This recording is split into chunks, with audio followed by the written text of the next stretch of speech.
to another episode of Centralian Profiles. And we are very happy to have here with us on the show Mr. Marvin Segura, former CPUR president. And he now works as a chief of staff for the House of Representatives. Welcome, sir. How does it feel to be back in CPU? It's nice to be back actually after 13 years, no? It's good to be back in the studio of the CPU TV. Thank you, Rosh, for your time. Thank you. You used to work here for CPU TV. Can you tell us more about your experience? Yeah, after graduation in 2007, I applied for work. That time we call it the CPU Alumni TV channel. And that was, I think, 4 months. 4 months. I stayed 4 months here before I got the scholarship going to China. So it was nice to be back actually. Thinking na nag-grow ang studio into CPU TV. I'm so happy, I'm so proud to be back. Yes. So actually, Mr. Segura has a very impressive. He has achieved so much even as a student. So he was a former Central Echo editor. Also, as I've mentioned earlier, former CPR president. Also, one of the 10 outstanding students of the Philippines, 10 outstanding Boy Scouts of the Philippines, and also an alumni of the Ayala Young Leaders Congress. So, what drove you or inspired you to have that kind of drive to serve others? To be engaged in activities outside of the classroom, in helping the community, even as a student. Yeah. The most important thing I learned here at Central Philippine University was, of course, the student-centered. So all the activities, all those opportunities, CPU gave me those opportunities. Even not me, even siguro majority of the student leaders who are here, they were given that opportunity. So I'm most thankful to CPU for giving all us those rare opportunities to represent the school at the same time to train. So ang dako ang opportunity na kinhatag sa CPU. And not only in academics, at the same time, ara man sa student leadership, with the guidance of very competent naton nga mga student affairs director. That time was Director Rinan Iscuban. I remember Ma'am Marhen Hava.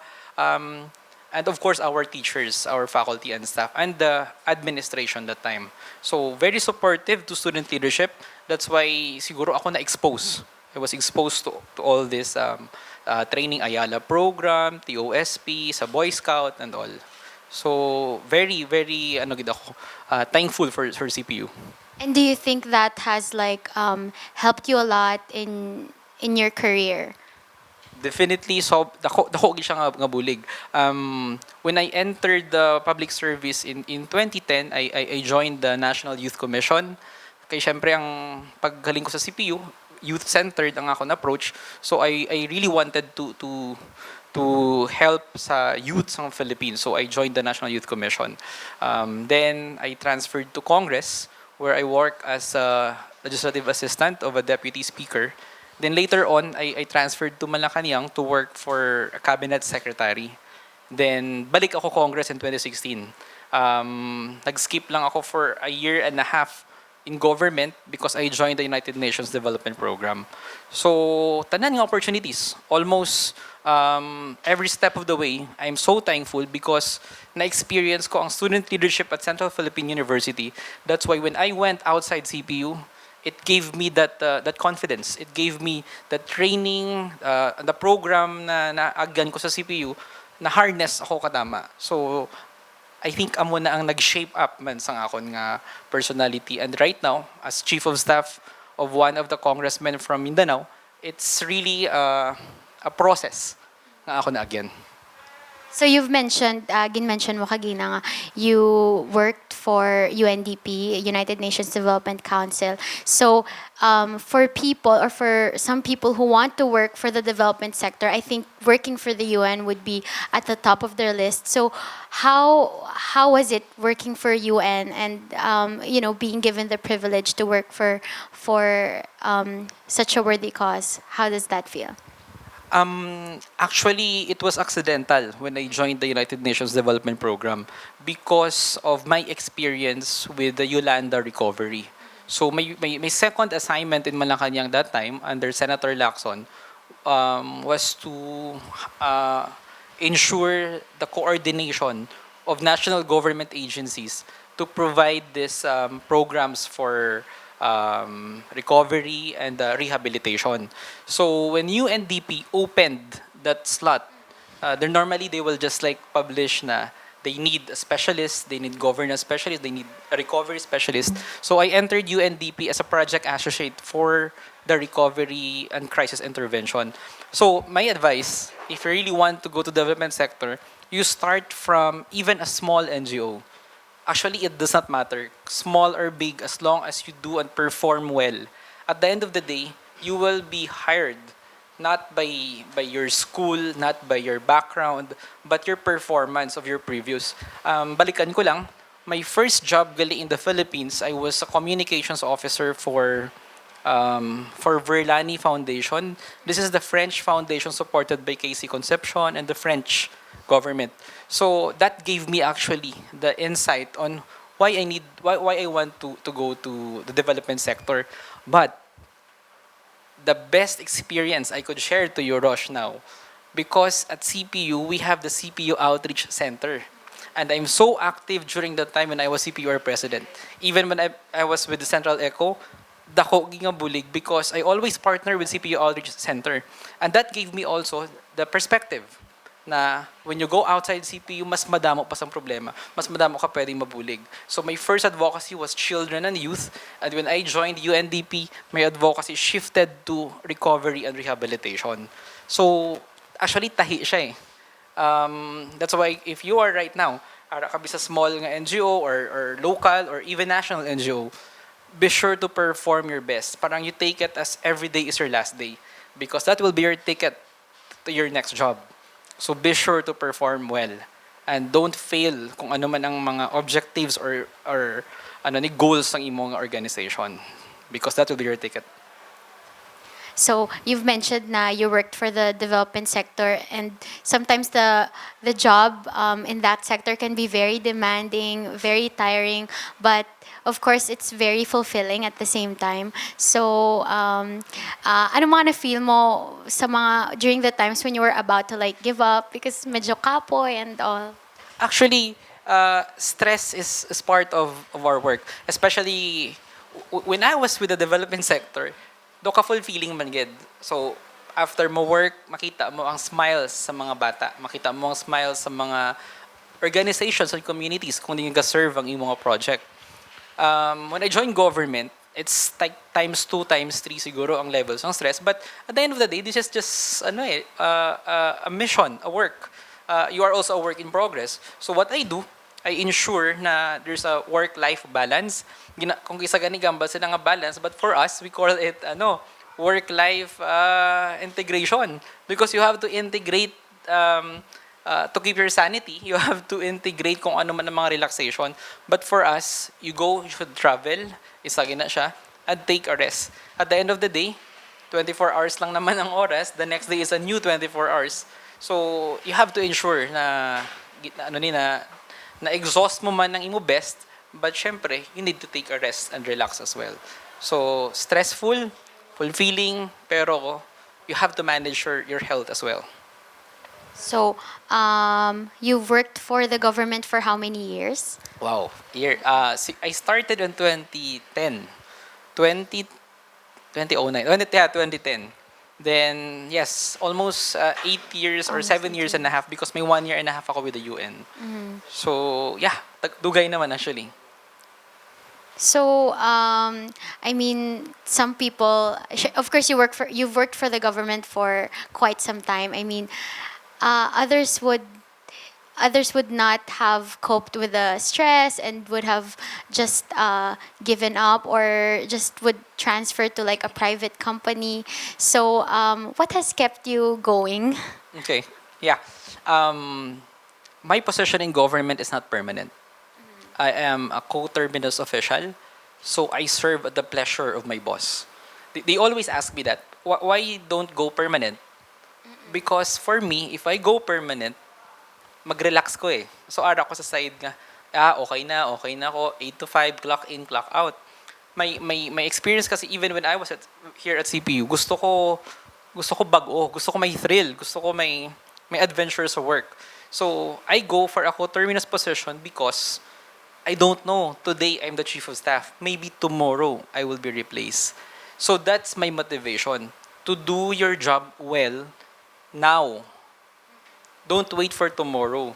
So do it now, do it well.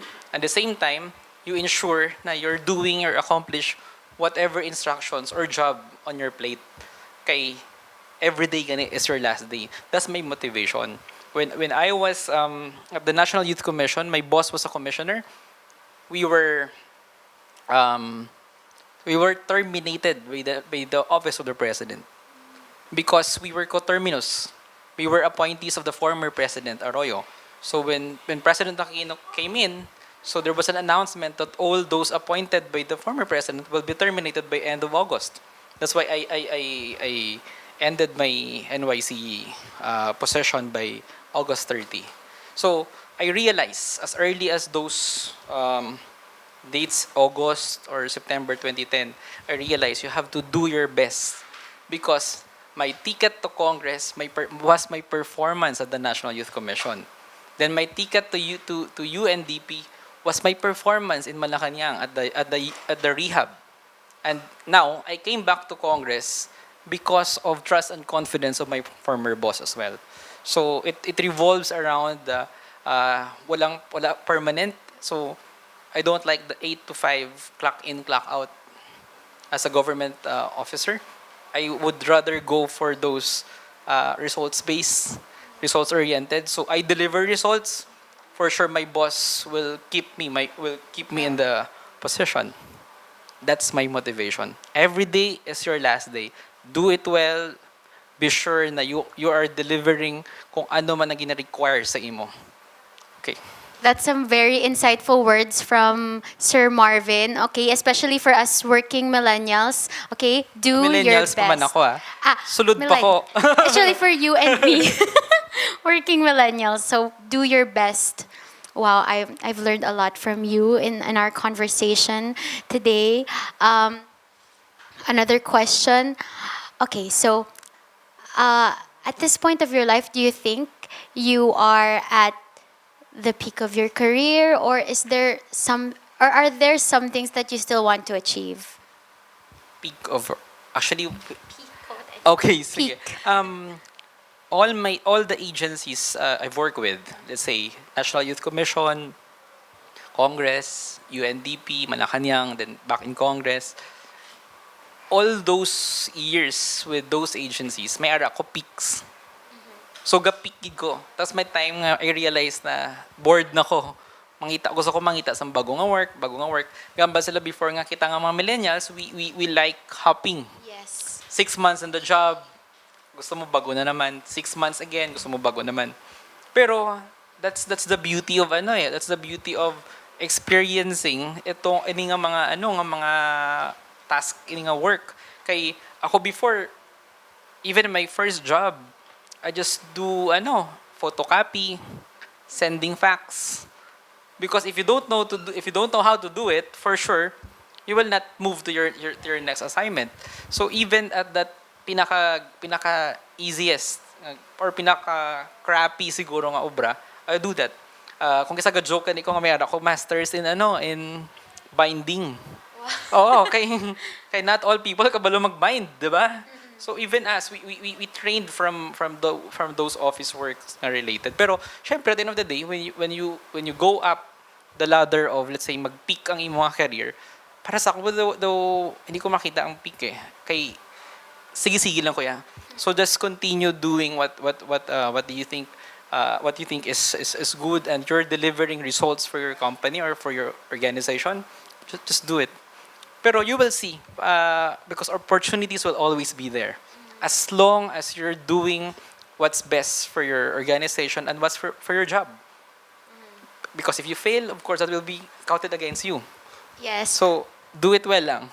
Yeah, actually, what you said is very timely because I think most young professionals, at this point in their lives, who are just starting with their work or halfway into their contract, they kind of feel they feel that there is no purpose with the kind of work that they entered in, or they don't feel motivated. So yeah, thank you for I mean for your Yeah. advice in reminding us to just keep on going. Yeah, kasi actually before yun nga eh, when people will ask you, what do you do in your job now? So, abal ko, ako nag-file sa mga proposals. Kasi syempre hindi pa ako maka-write proposals because I'm new. I'm just like six months into the job or 3 months pa lang that time. So, ako nag-file. Later on, you will not realize eh. The time maging bind mo ang isang ka-proposal, nag-contribute ka sa team, may team na nag-aubra sa proposal, na submit, then you get funds, then you have a project to implement. You're still part of it. Pero everybody, well, all of us, we start from that level. That's why you keep on going lang. Hindi agad mag-stop kay ang tendency, mabalik ka nga, sige, six months on the job, bored na ko, or mana. Pero think about the bigger picture. Sang-ari ko sa CPU before, I always tell the students, even at CPUR, you always dream big. And you dream bigger. Because wala man price tags ang dreams, di ba? It's free. So why not dream bigger? So ako naman before, when I was here, gusto ko lang mag-join government. Gusto ko mag-join Congress, gusto ko mag-join Malacanang, gusto ko mag-join UNDP or a UN agency. Even when I was a student diri, nag ako before project with UNICEF. And that gave me an impression nga I wanted to join a UN organization. So when people from government visit CPU before, they invite commissioners, senators, congressmen. I wanted to work for that agency or for that government agency as well. So I think because of the opportunities that CPU gave me, that paved way for where I am now and how I keep going. Yes, Rush. Yes. So my next question would be, how has Central shaped you? I mean, your character, the values that you carry in your throughout your life, and even in work. Yeah. I always remember that CPU is an institution where the students is central, diba? So because of that mindset, I always carry the idea na all the opportunities, the academic opportunities, and the same time extracurricular activities. When you are here at Central Philippine University, you have to take all. I mean, take all opportunities. We don't know this opportunity will lead you to another one. So that gave me the impression that I have to take advantage of what's on my plate, what's on my table. So thankful because of the support of the administration, the support of the alumni, even the support of our teachers, the faculty and staff. Dako gid siya nga chance. So student organizations here at CPU, join. If you are with Boy Scouts, ako sa high school ako, dire ako na influence eh. So I joined. CPUR, if you're a student leader or aspiring student leader, go. If you think you can go for an Ayala program, apply. Because the moment you start applying, that's the first step. But if you just keep on ignoring and like ara na sa table mo, ara na sa tubang mo pero hindi mo papagwaon. So for me I took advantage of what CPU has offered me in the past 8 years or 9 years here at Central. So dako gyud siya nga bulig. And of course, the Central spirit, because when I joined government, the person who signed my medical certificate was a Centralian. So when I was in Manila, I'm new, no friends, no relatives. So I just explored and I realized that the CPU alumni in Greater Manila chapter, nag-join ko sa ila. So I met a doctor who signed my medical certificate. She eventually became my ninang sa wedding. So imagine mo that the network of CPU, hindi ka lang niya gina-nurture inside the campus, even outside, and even in your professional career. So I'm very active with CPU Greater Manila chapter as well. So I think that's the approach I did in my career, in my job. So happy to know that you are active with the Yeah, alumni. very very, because they always call you. Rosh, they will tell you, okay, we have an activity. Can you invite our mga other millennials nga batch nyo? Sabi ko, no problem, we'll invite them. But I share the same concern. Na they were there for a moment, but of course, the level of commitment might be different. Pero we just continue to mentor them. Ask gali. Yeah. Last question. So, final words, or what do you want to say to aspiring young leaders? Aspiring young leaders. Okay. Rosh actually very ano siya, I went back to CPU today because I was informed by Ma'am Hava and Matmat, the mga former CPUR, that nung may ara sang CPUR leadership training subong. So I dropped by. So I saw the future Centralian student leaders. They are heads of student organizations, heads of representative senators, and part of CPUR.